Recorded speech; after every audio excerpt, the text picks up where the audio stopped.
beloved Boss Mike Cervera.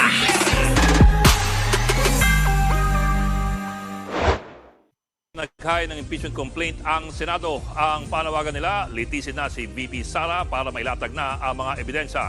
Noong sa balitang yan si Mon Gualvez. Mon, anong sabi ng mga complainants?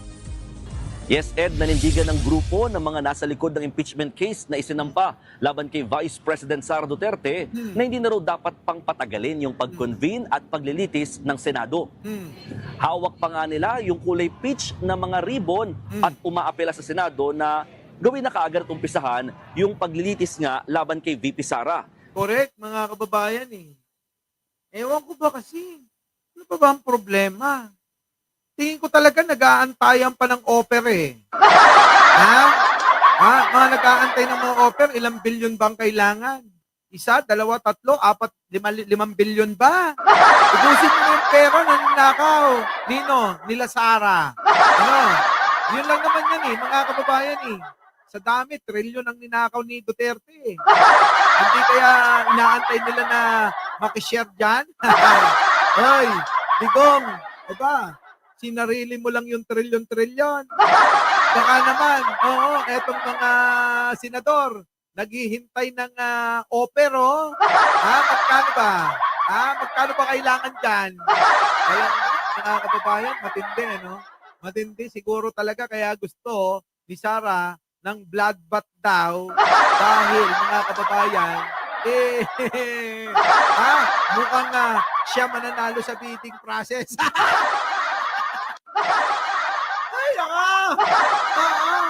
Siguro talagang malaki no? O baka naman may tulong pa, financial ang China para manatili pa sa pwesto sa pagka-vice presidente si Sara. Para sa 2028 tuloy yung pangarap niya. Pangarap na ano, Boss Mike? Pangarap na tumakbo bilang presidente ng Pilipinas. Gusto po, mga kababayan ko. Sige, tuloy. June 2 pa raw kasi dapat sinimulan o inumpisahan itong impeachment proceedings. Pero pinagdedebatihan pa rin ngayon kung dapat ba mag-convene ng Senado bilang impeachment court sa June 11. Hindi optional ang pagdinig sa impeachment. Ito'y isang tungkulin ng Senado, nakasaad ito sa saligang batas. Kasama rin sa mga nagprotesta si mamamayang Liberal Party List Representative-elect Leila de Lima na kabilang na rin sa prosecution team. Nako, yan na nga yung kinakatakot nila. Eto kasi alam nyo, excited talaga ako na makita kung paano yung trabaho na gagawin ni De Lima at kung paano yung gagawin trabaho rin ni Chel Jokno. Doon ako excited talaga eh. Bakit, mga kababayan? Kung inyong matatandaan si De Lima, pinakulong ni Duterte yan.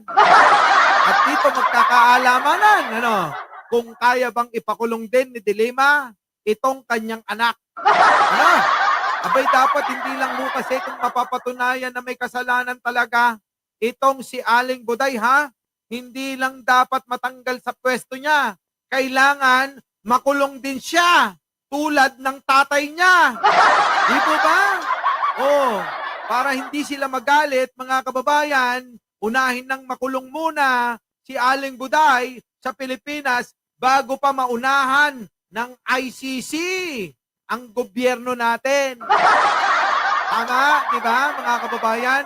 Para naman sa ganon, tignan natin kung meron pa rin silang kuda. Kung itong si Sara makulong dito sa mga kulungan sa Pilipinas, baka sabihin nila, bakit nyo kinulong si Buday dito? Dapat sa ICC na lang yan. Para naman may kasama yung tatay niya doon. Di ba? Pinaghiwalay nyo pa talaga. Mga kababayan ko? Ano kaya? Ganun kaya mangyayari? Magre-reklamo kaya sila kung si Aling Buday makulong dito sa Pilipinas at si Duterteng matanda ay mananatili doon sa dahig? Sa tingin ninyo, magre-reklamo sila. Bakit nyo pinaghiwalay pa? Balik pa rin na ang panawagan nila. Oy, ICC, pwede ba? Kayo na magkulong kay Sara. Grabe, no, mga kababayan. Tuloy! Git niya, talagang paglabag daw sa konstitusyon sakaling hindi ito aksyonan ng mga senador. Klaro rin daw sa saligang batas na pwedeng itawid at ituloy ang paglilitis sa susunod na Kongreso. Wala pong sinasabi ang ating 1987 Constitution na kapag tumawid ang impeachment sa susunod na Kongreso, sa ibang Kongreso, ay kailangan itigil na rin ang impeachment trial bago ito matapos. Sa ngayon, may umiikot na umanong isang resolution Kita nyo mga kababayan, nakakalungkot kasi. Yung sinasabi ni Dilima rito eh. Sa susunod na Kongreso, sa ibang Kongreso, ay kailangan itigil na rin ang impeachment trial bago ito matapos. Sa ngayon, may umiikot na umanong Parang inaano nila talaga, no? Pinapaabot nila na, na hindi na talaga matuloy, Nalulungkot tuloy ako, hindi ko nakikita si Dilima sa impeachment trial. So, mga kababayan, pero eto, kung kayo nagsasaya, si Roque, yung bike niya ninakaw pala. Palatastas muna, Nanakaw ng bike ko, ibalik niyo yung bike ko, mga buisit! Yo, Netherlands, ang ato, ninakawan niyo pa ako, mga walang iya, ibalik niyo yung bike ko, ibalik niyo yung bike ko, ibalik niyo yung bike ko! Bumalik ka na rito para hindi na nanakaw yung bike mo. Kita nyo, no? Sabi ko sa inyo, sa Europe, marami ding mga mangninenok eh. Maraming mangninenok, mga kababayan, no? Kita nyo, pati yung bike niya. Kawawa naman. Bike na nga lang, ninakaw pa. Di ba, no? Bike na nga lang, ninakaw pa. Kawawa naman, Ayan, Yung magnanakaw ng bike ko, ibalik niyo yung bike ko, mga buisit! Yo, Netherlands, ang ato, ninakawan niyo pa ako, mga walang iya, ibalik niyo yung bike ko, ibalik niyo yung bike ko, ibalik niyo yung bike ko! Bike ko! Ibalik nyo na yan dito. Balik nyo na yan. Balik nyo na si bakla rito. Sabi, eto mga kababayan. Pag-ingatan nyo, May bago hong kumakalat na maiba naman tayo. Yung impeachment trial na yan. Para sa inyo to. Para sa inyo, mga anak, yung mga mahihilig sa mani at sa hotdog. Ito, para sa inyo, Pag-ingatan nyo to. Pasok. Department of Health na ideklara ng National Public Emergency ang dumaraming kaso ng HIV sa bansa. Isa sa mga itinuturong dahilan niyan ay ang pakikipagtalik sa mga nakikilala lang sa social media. Nako! Mga kababayan ko, para sa inyo ton lahat. DDS man kayo. Loyalista. Ito ay malaking problema ngayon, mga kababayan, na hindi natututukan ng mga kinauukulan. Tignan ninyo mga kababayan, baka mamaya kayo, biktima na pala sa mga kalandian, sa mga kalandian ninyo, yung mga malalandi dyan, kita nyo, tingin ko mga kababayan, baka mamaya yung mga ano dyan, yan iba, yung mga politiko dyan na, Diyos ko po, ayoko na magsalita. Tuloy! Nasa frontline ng balitang yan, si JC Cosico. Patuloy ang pagtaas ng HIV cases sa Pilipinas. Mula January to March 2025, 57 HIV cases ang naitatala kada araw. Grabe mga kababayan, ang dami niyan. At ang masakit nito mga kababayan, yung mga bata pa. Yung mga bata, mga kababayan, yung mahilig makipagbengbang, yung bengbang dito, bengbang doon. Nako, Diyos ko po, maawa kayo sa mga sarili nyo. Lalong-lalo na yung mga mahilig sa makipag-eyeball ba? Yung mga meet-up, yung iba dyan, mga kababayan, meet-up nila nandun na mismo sa hotel ang nangyayari ngayon sa social media, alam nyo, na pag-iingatan nyo yung mga mae-el dyan. Yung mga mae-el dyan, tulad ni Pulong Duterte. Di ba? Si Pulong Duterte. Si Pulong Duterte. Mahilig dyan tandaan nyo, mga kababayan. Ang mga diskarte ngayon ng mga iba, mapalalaki, mapababae, abay naka-live pa at nasa hotel pa. Yung bang ilalive pa nila na nandoon daw sila. Kaya mag-unahan na lang daw. Kung sino mauna. Grabe. Ang lupit talaga ng social media, pati social media ginagamit na para ano, para sa katiting na laman. Gusto pa! Di ba? Mag-ingat ho kayo, hindi ho to biro ha. Hindi ho to biro. Oh, sige tuloy natin. Mas mataas sa 37 cases sa parehong panahon noong isang taon. Karamihan edad 25 to 34. Mula 2010 hanggang 2024, higit 500% raw ang itinaas ng HIV cases. Naku, Diyos ko po, 500%. Ang dami, ano, mga kababayan. Di ba? Ay, alam nyo ang, ang sinyalis niyan, yung bigla kayong namamaya. Di kaya si Pulong biglang namayat yun. Di ba? Ano yung kaya natin si Pulong? Kasi si Pulong, di ba? Mahilig daw sa mga ganyan eh. Oo. Mahilig mag-book ng mga chika bebe. Kaya ba? Eto tanong lang naman, ano? Hindi kaya, ano? Ha? Bakit kaya biglang namayat si Pulong, ano? Kasi dati ang taba-taba nun eh. Oh, mataba-taba yung katawan nun eh. Eh, nagulat ako, namayat eh. Hindi kaya ano? Nagtatanong lang ako ha. Pakita mo nga sa kanya. Oh. Di ba? Oh, sige tuloy. Kaya ayon sa DOH, kailangan nang ideklara sa lalong madaling panahon bilang National Public Health Emergency ang Human Immunodeficiency Virus o HIV. Nako, eto naman mga kababayan ha. Ang DOH mga kababayan, ay magaling ang nakaisip nito. Oo, ha? Ang DOH mga kababayan ay may libre na HIV check-up. Opo, ha? Yung mga magpapa-check up mga kababayan, mas maganda na hong inyong malaman ng agad-agaran kaysa lumala pa yan. Ano po? Opo, ha? Baka pwede. Puntahan nyo na ang pinakamalapit ninyong ospital at mag-inquire kayo kung paano makaka-avail ng libreng check-up po. Patungkol dito sa lumalalang grabe, pandemya na to eh. Itong HIV. Opo, ha? Oo. Mga kababayan, pwede nyo na hong ipacheck yung inyong mga sarili doon sa pinakamalapit, opo, na ospital sa inyo. Libre po yan, ha? Ang nakaisip niyan eh, isang kawani ng DOH? Oo, tuloy. Kailangan na siya. 500, kailangan na siya. Nauna.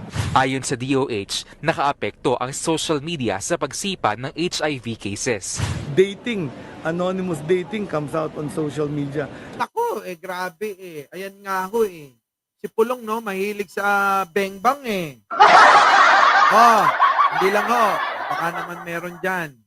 Yung mga mahihilig sa bengbangan, yung bang hindi makontento sa jowa at asawa, yung bang nakikipag-eyeball pa sa iba, at talaga naman, kahit saan abutin, nakikipag-bengbangan sila. Baka naman gusto nyo nang magpa-check up na. Pwede na't libre lang naman yan. Oo, malaman nyo lang ang katotohanan. Oo, para hindi na ho makahawa ng iba. Ang problema mga kababayan, alam na nga nila na meron sila, abay, hinahawaan pa ang iba. Kita nyo? Kaya kayo magtaka sa unang meet nyo, ayaw magpagamit ng tiwala. Kapag kaho, mga kababayan, unang meet ninyo, unang meet nyo ng chika bebe o ng isang boylet, ano? Magtaka na kayo. Oo. Kung ito ay hindi pumapayag na gumamit ng tiwala, kapag ka hindi ho yan, magpapagamit, ako, Diyos ko, kabahan na kayo. Kaya lang ho, minsan nakakalimutan na eh. Kapag lalo na nasa kalagitnaan na ng, ng kasarapan eh. Diba? Kapag nasa kalagitnaan na ng kasarapan, abay nakakalimutan na. Bahala na si Batman. Ayun, mga kababayan, pag uwi ng bahay, grabe, 1 linggo nang nilalabasan. Ay, mag-iingat kayo. Yung tiwala na yan. Mahalaga yan. O, di ba? Yan ang problema, mga kababayan. Akala nyo, simple-simple lang yan. Hindi, real talk to, mga kababayan. Huwag tayong magpaka-ipokrito. Mahalagang usapin to. Pwede ba sa panahon ngayon, hintayin muna natin na magkamatayan lahat ng mga inang-inang yan? Pwede po ba maging loyal muna kayo sa inyong mga jowa? O, di ba? Kasi sa pamamaraan na ganyan, parehas din naman kayo na makakaraos dyan. Medyo tiis-tiis lang. Kung walang gana na, si Dudong, sa mga kababaihan, kung wala nang gana si Dudong, abay, gawa-gawa ng paraan. Para-paraan ba yan? O kung si babae, kung medyo tuyo-tuyo na yan, para-paraan pa rin. Di ba? Baka naman nagkukulang. Ngayon, ano ang pinakamabisang paraan? Maging loyal kayo sa inyong mga jowa. Maging loyal kayo sa inyong mga asawa. Dahil kapag kayo ay tinamaan yan, sigurado katapusan na ng inyong kasiyahan. Oo, abay magiging na kayo madidepress na kayo dyan. At tuloy-tuloy na na kayo, mga kababayan. Tuloy-tuloy na yan. Na stress kayo, malulumbay kayo, kakainin na kayo ng inyong yung problema na yan. Dala-dala nyo na yan Kaya payo ko sa inyo, mga kababayan, hindi masama ang maging loyal sa asawa at inyong minamahal. Opo. Di ba? Yan po ay makakapagbigay po ng inyong magandang resulta ng kalusugan. Yung bang loyal lang kayo sa isa, yung bang nakikita nyo kasi, yung may dala ng virus na yan, mga kababayan, hindi halatang meron yan. Oo. Abay, akala nyo, batang-bata. Oo. Sariwang-sariwa. Putik na yan, mga kababayan. Pagkatapos, dahil feeling nyo sariwa, feeling nyo bata. Mga kababayan ko pag uwi nyo, ulitin ko. 1 linggo na, nilalabasan pa kayo. Di ba real talk yun sa mga lalaki, sa mga babae, parehas lang yan. Kaya mag-ingat ho kayo. Kung anong pag-iingat nyo sa mga kinakain ninyo, ay pati rin sa pagkain nyo ng gabi. Pipiliin nyo rin naman kung yung mga nakakain nyo bilasana. Yung bang hindi lang red tide ang meron siya. Baka mamaya, mga kababayan may lason lang dala-dala. Ay, mga kababayan, tigilan natin to. Oo, pag-ingatan nyo yan. At saka nga pala, eto, ay grabe. Sa mga sino ang taga Iloilo rito? Sige nga, sino ang mga taga Iloilo? Press 1 naman dyan sa mga taga Iloilo. Kasi mga kababayan, eto sa Iloilo ang lumalabas ngayon na pinakamataas ang kaso ng HIV. Immunodeficiency virus o HIV cases sa Iloilo lumobo pa sa mahigit 2,000 na pinakamataas sa buong Western Visayas. Bilang ng mga namatay, umabot na sa mahigit 200. Alamin natin ang mga detalye sa pag-uulat ng Bombo Radyo Iloilo.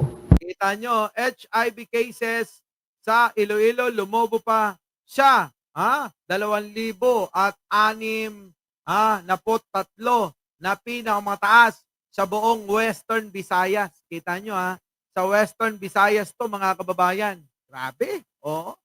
Nakakatakot ito, mga kababayan ko Kaya mga kababayan, ulitin ko lang, hindi masama. Hindi ko inaalis yung inyong kaligayahan. Pero kung meron na kayong partner, may asawa na kayo, maging loyal naman kayo. Oo, ha? Hindi yung binibengbang na kayo, bumibengbang na kayo, abay, bumibengbang pa kayo at nakikipagbengbangan pa kayo sa iba.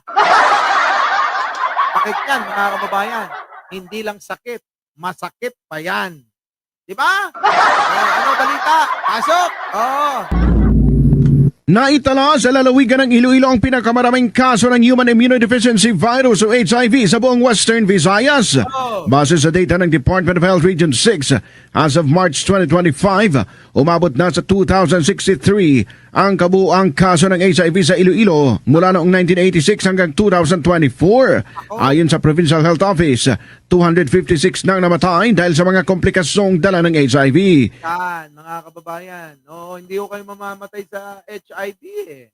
Mamamatay ho kayo sa komplikasyon eh. O sa totoo lang, abay nakakita ho ako niyan.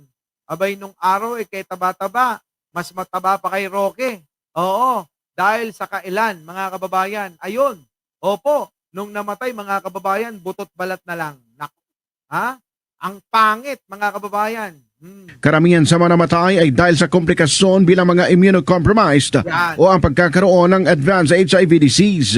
Samantala, ang bayan ng Oton sa Iloilo ang may pinakamaraming kaso sa lalawigan na sinusundan ng Pavia, Pototan, Haniway, Santa Barbara, Dumangas, Cabatuan, Barotac Nuevo, Miagao at Lamburao. Kita nyo, nasa probinsya pa, no?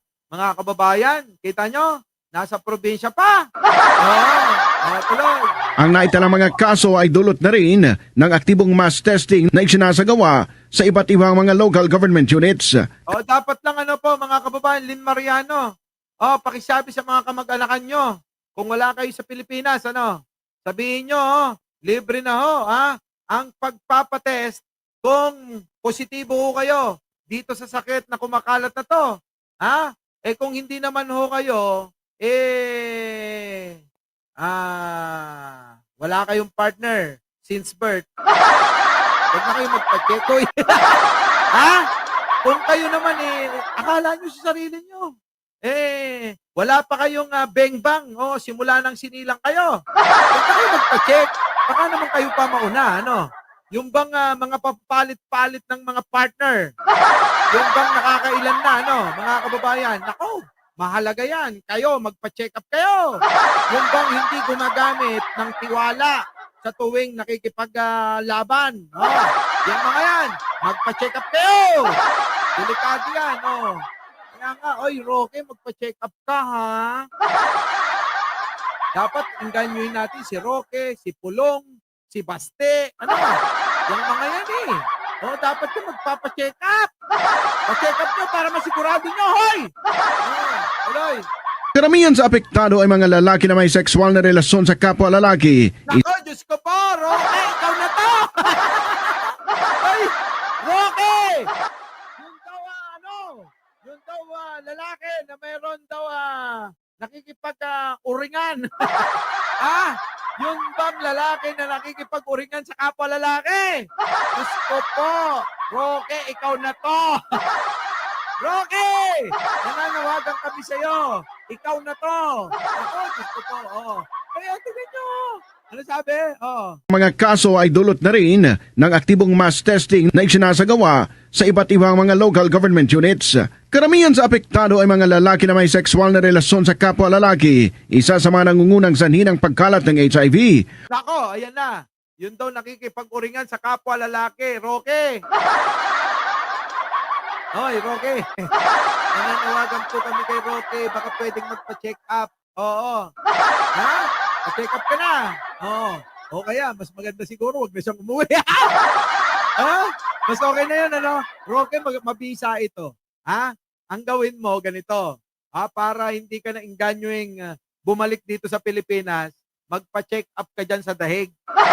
Turuan natin si Roque, mga kababayan, ng style, Roque, mas mabisa to kaysa sa asylum mo. Magpa-check up ka dyan sa dahig. Magpa-HIV test ka. Oo. Tapos, kayang-kaya mo namang gumawa ng mga peke, di ba? Sabi ni Remulla, pineke mo yung mga passport mo, di ba? Oo. Ikiin mo rin ang resulta. Sabihin mo, ayan, nagpa-check ako, HIV. Nagpa-test ako. Ito ang resulta. Positive ako. Sigurado. Kapag ka ganun ang ginawa mo sabihin ng mga Pilipino, Rocky, huwag ka nang umuwi, ha? Rocky, diyan ka na lang, ha? Di ba? Oo. Kasi makahawa ka pa. Tuloy.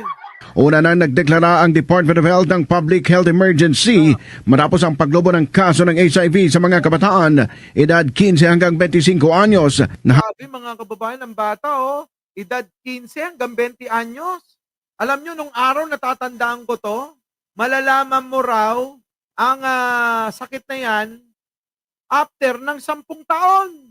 Ngayon, mga kababayan, hindi na, Abay, parang ora mismo, buwan lang, alam mo na kung meron ka Parang 3 buwan lang yata.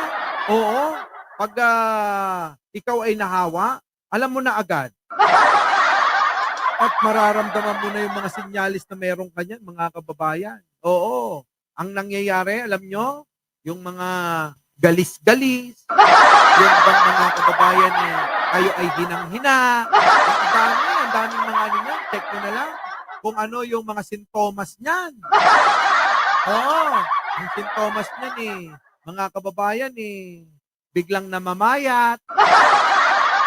Ang sintomas niyan, mga kababayan biglang nababaliw. 3 to 6 months na lang. Kita mo? Nung araw 10 taon natin bago malaman. Ngayon ang bilis na, Mami Bear, Grabe, 3 to 6 months na lang. Tuloy. halos 500% increase sa loob lang ng ilang taon. Sa panayam naman ng Bombo Radio Iloilo kay Dr. Candice Tupas, Iloilo City Councilor, binigyang diin itong halaga ng papel na dapat epektibong gampanan ng mga magulang na gabayan ng kanilang mga anak at maipaliwanag sa kanila ang pag-iwas sa paggawa ng risky behaviors. Yan, mga kababayan. Dahil po, tama si Joey Tolentino dahil sa social media. Napakadali na lang i-access ang mga kabastusan. Punta kayo mga kababayan ng mga site. Napakadali lang pindutin. Magtatanong, ilang taong ka na? Ikaw ba'y below 18 years old? Siyempre kung gusto mong makapanood ng mga ganyan, abay magsisinungaling ka. Di po ba? Tapos mga kababayan, ayan na. Mag-i-imagine na yan mga kababayan. Hindi lang ho yan. Nung araw kasi tayo, mga kababayan iba Okay lang ba?